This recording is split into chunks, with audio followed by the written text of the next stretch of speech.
All right. I would like to introduce all of you to Kate Stoddard, the founder of Orchestra Provisions. And we're going to go ahead and launch right into it. What is your origin story, Kate, and the basic idea behind the product of Orchestra Provisions? Yeah, I think it was born in grad school. I went to school at the National University of Natural Medicine and got a master's in the science of nutrition. And one of the things that I was studying when I was there was iron deficiency anemia. It was kind of a life cycles study. So, what illnesses are very common throughout different parts of life. And just kind of randomly in that research, I found a tribe in Zimbabwe whom don't really have many instances of iron deficiency anemia, despite the fact that they're vegetarian. And this is pretty uncommon. It's a number one public health issue worldwide. And it turns out that they're not fully vegetarian. They have a huge part of their diet are these Mopani worms. And I got super obsessed with this idea of eating insects for human nutrition. Especially in the realm of just as like a supplemental, almost even a supplement, I guess. So I then came upon some more research that the UN and FAO had put out about the viability and sustainability of feeding billions of mouths with this very sustainable protein source. And I thought to myself, my goodness, like I am so interested in this. I want to dedicate, a business to it, I guess. At the point, I don't think I knew what that meant, but over the next couple of years, I researched a lot and ultimately came to the idea. What happened was I actually ordered several different types of insects, put them in my kitchen, and was like, oh, I just don't want to ruin a meal. Um, I know that I'm in my science brain, this is smart, it's sustainable, it's nutritious. But if I am an enthusiast about entomophagy or the practice of eating insects, and I can't bring myself to ruin a meal, how am I going to get other people on board as well? And ultimately, I thought, wow, it's a no-brainer to make spice mixes. This would be an excellent entry for people because seasonings are used by almost everyone, even if it's just, salt and pepper. They know how to use them. They really carry the insect's protein well because you can't see a bug, you can't taste a bug, you can't smell a bug. So it doesn't alter the experience whatsoever. And that was kind of the process and the founding story of Orchestra Provisions. So these are kind of like a stepping stone to possibly broader insect consumption. For sure. Yeah, I would say it's the entry product line. I realized in the market space, there's a big hole. For people who don't know, which is most everybody right now, right? I start researching and I see other businesses, not very many in 2018, but people with the same vision as myself. And they're farming and they're selling roasted crickets, cricket powders, a lot of whole crickets. And I just thought, like, well, I just don't find them appetizing personally. But nobody's really getting creative with their products in a way that makes them palatable to the mainstream. And so I found that little hole and I just kind of nestled in and created a brand in that space. And yeah, I am currently progressing in the products line, but we can talk about that maybe later. Well, actually, that's a great stepping stone now. So, how would you describe the current product, the price point, what it is, and then maybe where you see it going? Yeah, so currently I have 9 seasoning blends. I tried to make them culturally diverse so that everybody's kind of included and you're not pigeonholed to one use. So I have a Himalayan sea salt, Szechuan pepper, Cajun, curry, chai spice, which would be kind of the only one it doesn't have sugar, but it's a little bit more sweet. So you could use it in breakfast or baking applications. Togarashi, za'atar, chili lime salt. That's 8. Who am I missing? Oh, and my most popular SKU, which is pico grillo, kind of a taco seasoning. And then I have 4 flavors that are, I'm calling them the therapeutic line. So they're kind of like a milk additive, like you would do hot cocoa or a latte, but they're also superfood blends that you could add to a smoothie or a baking project. So that includes Mayan cocoa, golden milk, beet, what it's called crimson root. It has beet, ginger, cardamom, orange peel, some other adaptogens. Green vitality, kind of a minty, super green food. Spirulina, matcha, all that kind of stuff. That's all for it, right? Yeah. So those are kind of they're all marketing a similar demographic, but slightly different. So related to that, who do you view as your target consumer and maybe or consumers maybe? Yeah, this is a challenge for me because everybody, ideally, and I have also several different target market demographics. So, for instance, like everyone's like, so is this vegetarian? Is this vegan? I'm like, well, not exactly, but there is a sector of those people who are very interested in this product. So say there's some people that call themselves ento vegans even. If you are sustainably motivated vegetarian and vegan because you're eating this way because it benefits the earth health, the earth's health, you're very into orchestra provisions because the crickets are a very sustainable protein, even more sustainable than plant protein, but they have a lot of the nutritional proteins that meat would have. So it really bridges the gap in those people's diet. My target market tends to be through my analytics. Women. I think they're, traditionally tied to the kitchen. Obviously, that's a stereotype, but it's also reality. Traditionally speaking, we're more in the kitchen and we're very tied to future generations. We're mamas. Those people are very sold on my story and identify with me because that's also my story. I'm a woman and I have a kiddo, and that's kind of my journey. Food is fuel athletes, people who are consuming a lot of protein but they want to do it in a clean way. Whole food protein for those people who are consuming a lot of protein and trying to build muscle mass, but also do it in a socially responsible way. Um, who else? I think kids are are an excellent market. They're just not tainted by the norms of society yet. So they think it's super interesting and it's almost a novelty. They're like, they want to try it. But they also don't have this concept that bugs are gross yet. So they're willing to try it and then they're sold on it. And it's cool. It catches like wildfire. Oh, I tried some bugs. You want to eat some bugs. And so the kids, which is really cool, will kind of bring this into fruition. I think, in a matter of like 10 years, it's all of a sudden normal and they've tried it and it wasn't weird. So I like that team between the mom who's invested in their kids' nutrition and a future that's more environmentally friendly to pass down to their kids, and the legacy of that, right? And then the kids that are like, yeah, we just grew up eating bugs, no big deal. So um yeah, I have a lot of different target markets. It can almost be really distracting and hard to focus and hone in my message because of that. It's been a challenge. Absolutely. And I'd like to take an opportunity to maybe point out for a student's benefit. It sounds like there are several different motivations coming through here. I think it's very interesting that you're taking the vegetarian vegan market and saying like different people are these things for different reasons. And so if it's the environmentally focused vegetarian, this meets their need, or they're motivated to consume it for that reason, versus the athlete where it's maybe more performance or nutritionally based, and then even maybe to kids where it's more experience based. So Yeah.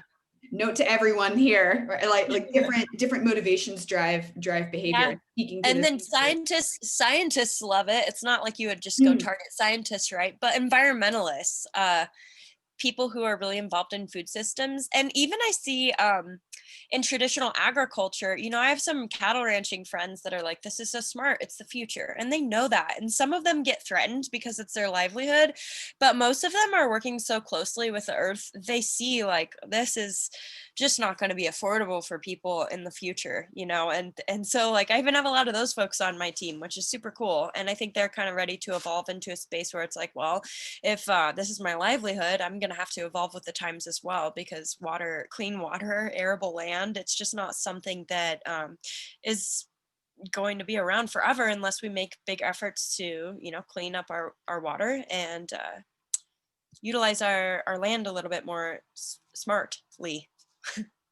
Which is very interesting because that's not necessarily a group that would immediately come to my mind, right? People who are very sort of like engaged in the traditional meat related industry, but you're right, like they have firsthand access to how the industry will change. Yeah. So, question about beliefs that are barriers to consumer adoption. What are some of the big belief related challenges you've had to address? Yeah. This is kind of hilarious to me because my passion just like took off and I founded this business, and I've realized that I'm trying to face behavioral modification and aversion through product development, which if you're going to go get some venture capital, not the smartest business plan, right? Like, but it is working because of the shock value behind what I'm doing. It's incredibly interesting to people. But slow growth for me. Which is organic and hopefully sustainable, which is great. So I am working against aversion.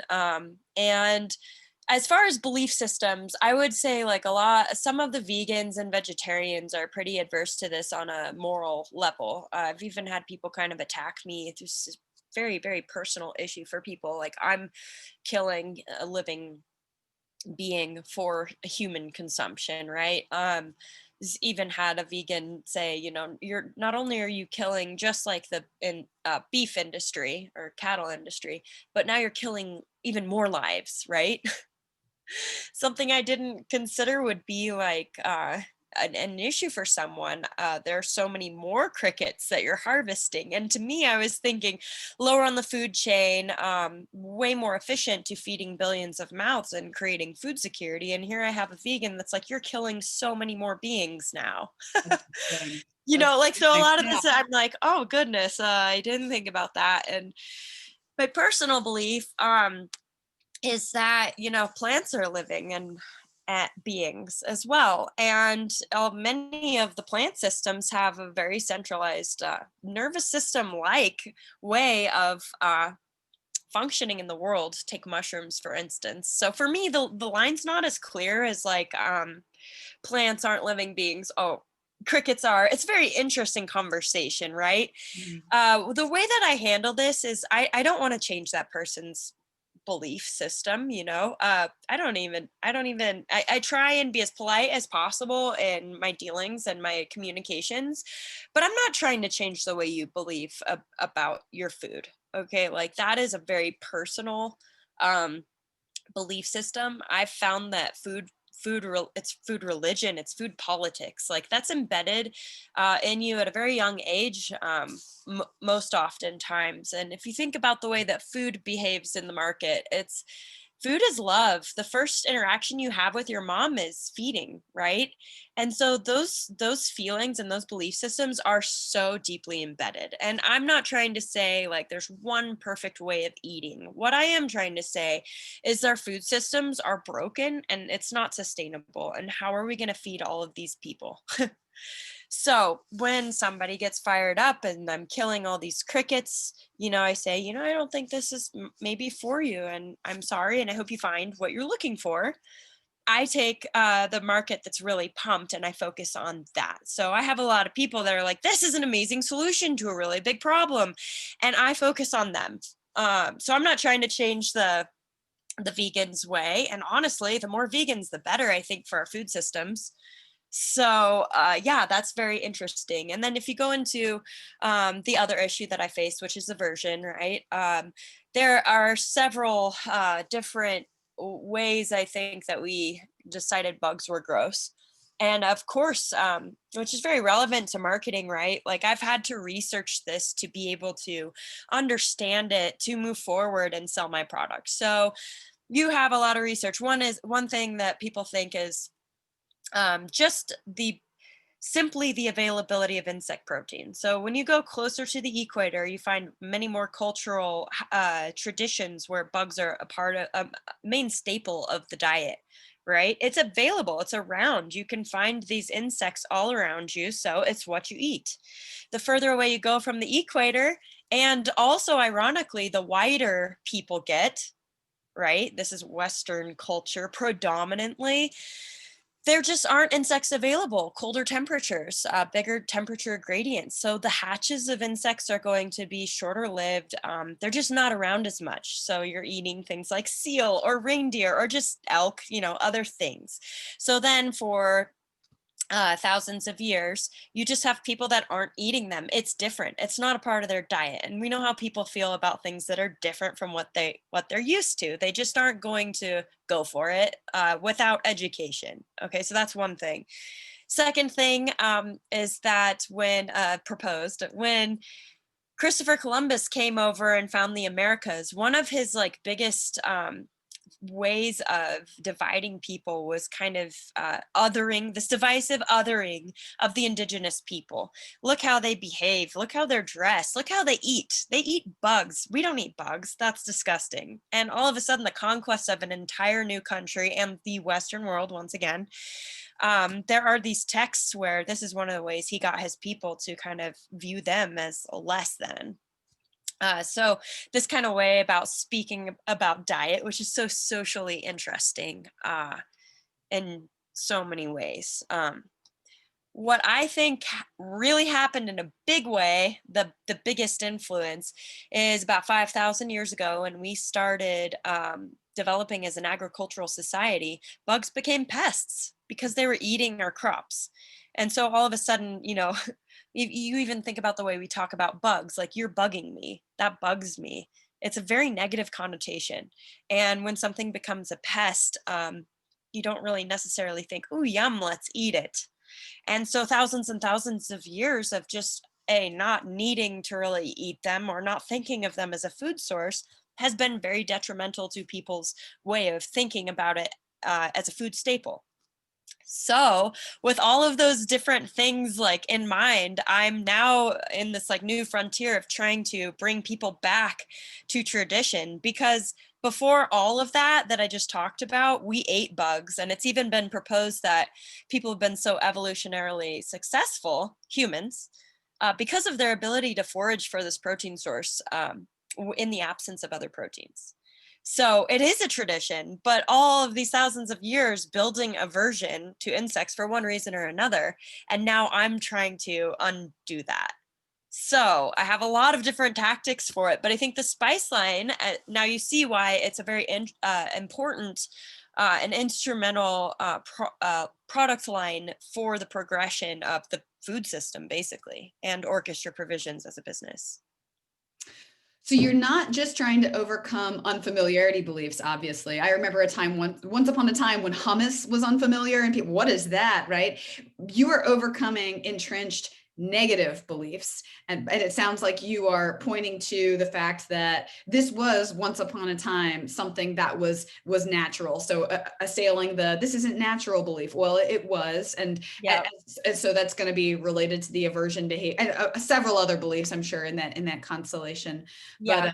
But I can see how the seasonings are, as we referenced earlier, a good stepping stone into overcoming some of those entrenched negative beliefs. Yeah, and like from a marketing perspective, it's so important that my design is communicating all of this education. It's been such a challenge because I have on my tins very limited real estate, right?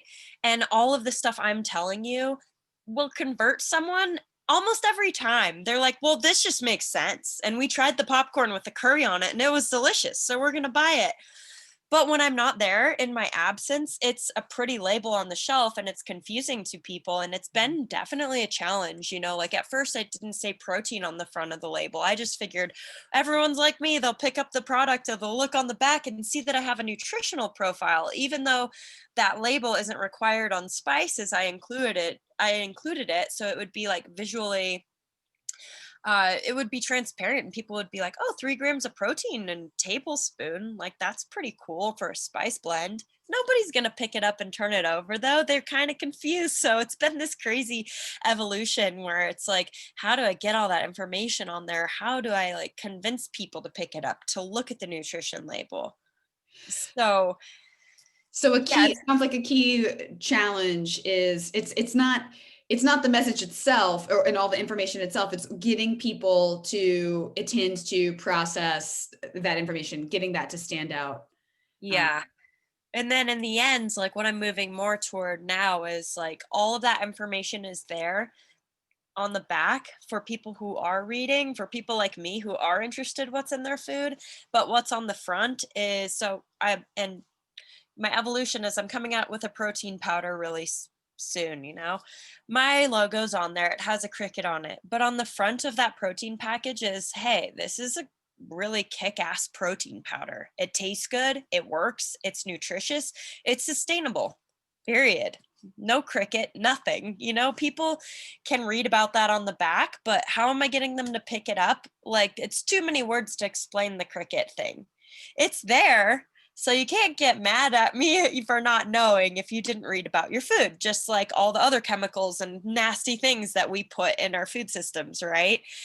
This is actually a healthy whole food. If you want to read about that, it's on the back. On the front, check it out. Best protein powder you've ever had. And so that's kind of a new approach I'm moving into. I'm not lying. I'm being totally transparent still, but how do you get those people to pick it up and buy it and buy into it? I don't think it's a million billion words on the packaging.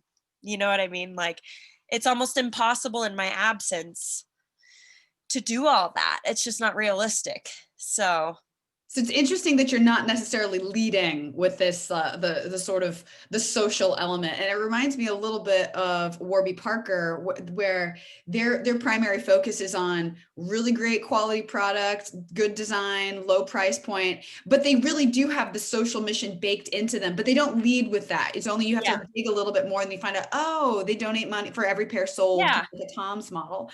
And Um, at first, it was just owning me. You know, I'm like, it's so important. People need to know my story, and they're going to be sold by the mission. And it is very important to me and always will be. It will always be a huge part of my company. But if it's not like resulting in a behavior that correlates in sales, how am I ever going to get there?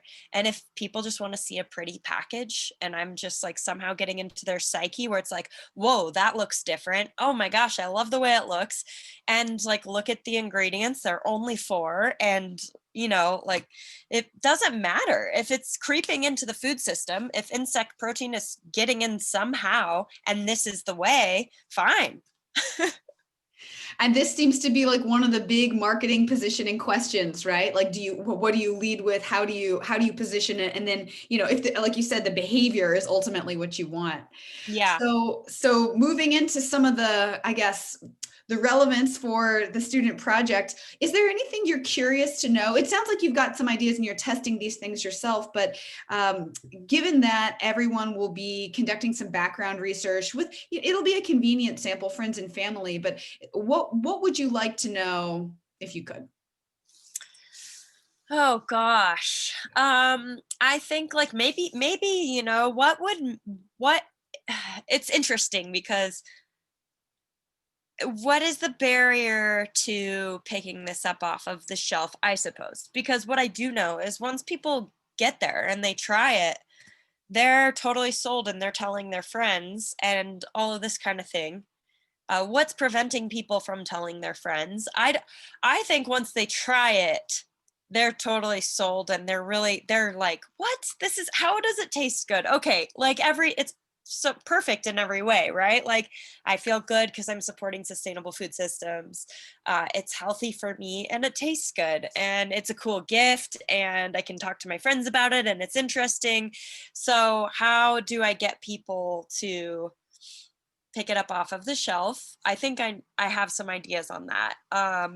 And then how do I get people to buy again? And that's been really encouraging to me that I see repeat customers. I do. I find that once they remove all the barriers, they buy again. They're kind of sold on the brand and they're invested in its success. But yeah, or what's the next product that they want to see? I've got the protein powder coming out. I wanted to do kind of like a hop corn or a crick pop where I'm using my seasonings to do ready made. I think the seasonings, one of the challenges, you know, is like, okay, fine, I got them to pick it up. Those that did pick it up, then they had to find a recipe. They had to make a meal. They had to find all the ingredients for the recipe. So there are a lot of kind of like, and I want to make it easier for people. I think the popcorn, it's like, okay, well, there's a $3 risk and they're going to like it. So, but they might think, oh, I'm not, if I don't like it, it's only $3. They open it up, they know instantly. So I think that that would be an excellent way for people to enter into the market. So popcorn, a supplement, I think is still a smart direction to go, because you don't have to actually have this perceived experience. It's just down the hatch like you would with anything else, right? So asking people, maybe collecting data about like what they want to see or what they would buy consistently month after month. Um, that would be valuable to me. And then I don't know. I mean, you guys probably whatever kind of input that or ideas that come to you where it's like, okay, here, like this will take you to the next level, whether it's a product, whether it's some missing information, or maybe the tins aren't working and it needs to be in a different container. Any kind of thing you guys think, I'm totally game to receiving. So So new product development, also marketing content. You mentioned recipes or things like that. So everyone's going to look at your marketing material, and so you're open to a wide range of input. yeah, and I'm getting ready to try, and I want to do a lot of work on my website. I did all that myself. I'm not in marketing. I just taught myself and was trying to save money. I think it could be way more of, I'm learning a lot. I've like learned so much in the last 2 years. I think there need to be fewer clicks between when people enter that space and when they can buy. I need to be like having my athletes front and center. I think it needs to be more visually arresting. I think it needs to be more experiential and less science, because I think science is important. That's how I'm sold. I want to know, prove it, it's sustainable, prove it, it's nutritious. But most people don't care. They want to see like yummy chicken wings with the Cajun seasoning on it or something, and I don't really have that relatability on my website, I don't think. And so I want to do that because I think that I could grasp a whole new group of people that aren't scientists, which is the mainstream. So I think I've got a lot of work to do, on my social media and my website, which if anybody was interested in giving me feedback and or free work or whatever, whatever it is, that's definitely an area that I could be helped for sure. Great. One last question that occurred to me that we haven't touched on. How do people buy your products? They can get it on the website, but you also distribute through a variety of intermediaries. Yeah. So I'm finding that the food service realm is the direction I want to go. I think it's smarter for the business, but I am doing all of it. Okay. So you can buy directly off my website, orchestraprovisions.com. Amazon. I have a couple of other online platforms that are doing not very well. I think they're kind of in their infancy. So but and Amazon doesn't do well either, because you have to spend money to make money there, and they kind of get you into it, and all of a sudden you're fueling this amazing monster. So I focus mostly direct to consumer on my own website, putting energy there where I know it works, and it's more cost efficient. I have several retailers. There in Boise, you can go to out the Albertsons marketplaces. So the one there on campus, the one on Fairview, the Boise Co-op, Vervain and Roots Market in Garden City. And both of those guys will have a bulk option. So that's kind of neat because you can try as many flavors, as little or as much as you want.